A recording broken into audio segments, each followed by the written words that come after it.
Hai guys, hari ini Mama Aza mau buat obat herbal batuk alami untuk Dede Aza. Bahannya gampang banget loh, cukup madu dan lemon. Dan jangan lupa siapkan gelas dan sendok.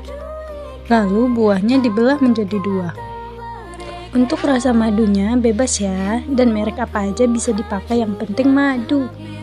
Lalu Mama akan memeras buah lemonnya hingga airnya keluar semua. Campurkan madu yang sudah kita siapkan ya.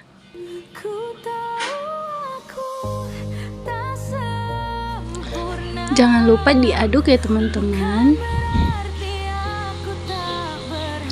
Setelah diaduk dengan rata perasan lemon dan madunya, jadi deh madu perasan lemon untuk obat batuk Dede Aza.